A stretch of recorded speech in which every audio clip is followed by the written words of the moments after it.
Boa noite, gente. Venho aqui gravar então esse vídeo a pedido da professora Cassiane Costa, grande parceira na área da defesa dos direitos das crianças e adolescentes, para falar rapidinho com vocês, dada aqui a exiguidade do tempo, né, sobre alguns sinais e sintomas que a gente pode identificar nas crianças, em especial na sala de aula, para tentar prevenir, né, as questões de abuso e exploração sexual. Para começar, é importante dizer que alguns sintomas, eles não são específicos das situações de abuso sexual.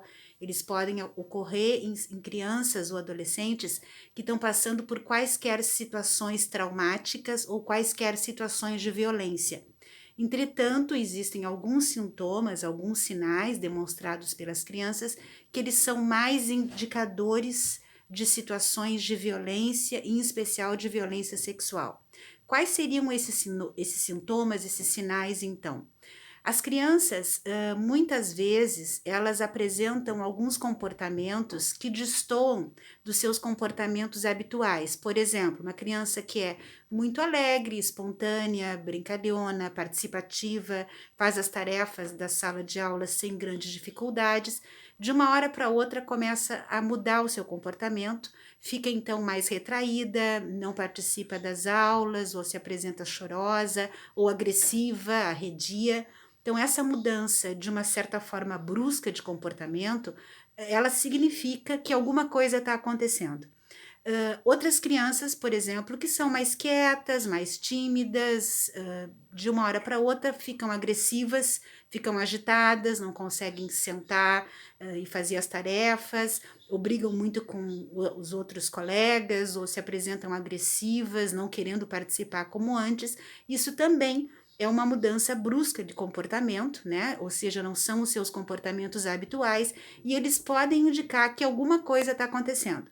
Podem estar acontecendo muitas coisas, como eu falava, podem ser sinais e sintomas de que a criança está passando por alguma situação de dificuldade, entre elas de luto, de perda, de estar vendo brigas e violência na família, violência na sua comunidade, a família passando por situações sérias de desemprego, de fome, muitas vezes também vendo violência, né, contra a mãe, violência com os pais, vivenciando alguma forma de violência na família, seja nela, no seu corpo, ou então como testemunha de violência, né? Testemunhar violência também é uma forma de sofrer violência. Além disso, há os sintomas mais específicos em relação ao abuso e exploração sexual, que eles têm a ver com essas mudanças bruscas de comportamento que a gente falava, mas alguns sintomas mais específicos que denotam a questão da sexualidade e a questão do corpo. Então, por exemplo, crianças que ficam muito arredias, que têm medo, não deixam tocar no seu corpo, muito comum na educação infantil, quando se precisa ajudar as crianças em alguma tarefa, e que as crianças que se mostravam tranquilas para ir ao banheiro ou por alguma situação, daqui a pouco começam a se mostrar com medo ou agressivas ou não querendo deixar a professora tocar ou alguma coisa assim, esses sintomas eles podem indicar que essa criança está vivendo alguma situação desconfortável, se não traumática, no campo da sexualidade do seu corpo. Crianças que mostram um comportamento muito sexualizado, em especial em idade precoce, elas podem estar vivenciando situações em que a sua sexualidade está sendo despertada, não é? De uma forma que não é adequada. Elas podem estar presenciando, né, situações ou vendo relações sexuais ou vendo filmes, podem estar sendo exibidos para elas esses programas com o fim, né, de abuso sexual. Então, essas crianças passam a ter dificuldades em relação ao seu corpo, né? E com comportamentos que muitas vezes, nas brincadeiras com outras crianças, nos desenhos, nas falas, reproduzem situações alusivas a uma relação sexual, alusiva a práticas, não é? Que não estariam adequadas para criança nem para adolescente nessas idades. Então, esses são sintomas que eles dizem mais especificamente da possibilidade da criança estar vivenciando alguma dessas situações. cabe destacar que os desenhos com sexualidade explícita, né, com órgãos sexuais explícitos, muitas vezes se observa desenhos de práticas efetivas né, de uma relação sexual, enfim, né, de sexualidade, sexo oral, enfim, que aludem explicitamente, né, a uma questão sexual. Esses desenhos, eles são indicadores, mas não necessariamente, tá? Isso é muito importante a gente trazer para que não se crie também um pânico, né, em relação à questão da sexualidade, que isso pode atrapalhar a criança, né? Muitas vezes a criança está expressando algumas questões da sua sexualidade normal, que podem estar um pouco exacerbadas, podem estar um pouco atrapalhadas, e isso merece também a nossa atenção, mas elas não são necessariamente indicadores de que ela esteja sofrendo um abuso sexual, né? Isso é muito importante, porque é comum, né, nas situações de educação infantil, por exemplo, alguns desenhos, né, em que a criança mostra os órgãos sexuais do pai, da mãe, enfim, e isso não é necessariamente, né, indicativo de abuso sexual, mas são todos comportamentos, sinais e sintomas que a gente tem que estar atenta, né, porque eles podem estar indicando isso. Então, na verdade, vai ser um conjunto, né, de mudanças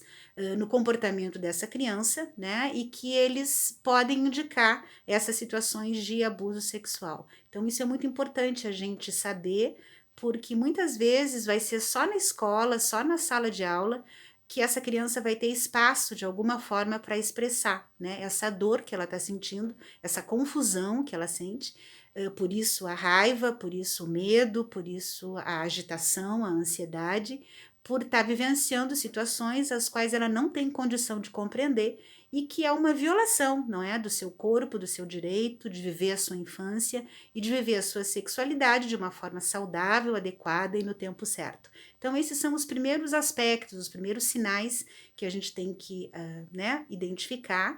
E aí, o que a gente faz com isso? Né? A gente, em geral, procura alguém para conversar, né? A orientação na escola, o setor de psicologia, enfim, né? Uma enfermeira, alguém no próprio posto de saúde. É importante a gente buscar alguma outra pessoa, né, para nos ajudar a pensar sobre essa situação, a identificar o que pode estar acontecendo e, de preferência, uma pessoa que tenha alguma prática, né, algum conhecimento mais específico no campo, né, da sexualidade de crianças ou no campo da violação sexual de crianças e adolescentes, né? Então, não se deve tomar atitudes apressadas, não se deve inquirir, questionar a criança, para que ela diga, conte, né? Ela pode ficar com medo em relação a isso, de não revelar o que está acontecendo, ela pode se sentir pressionada, né? Isso seria também uma forma de violência, né? Pressionar a criança, inclusive, a contar o que é, o que está acontecendo, quem está fazendo. Então é importante a gente, tendo essas suspeitas, de poder conversar com alguém para se poder abordar, né, a criança, a família, né, de uma forma adequada.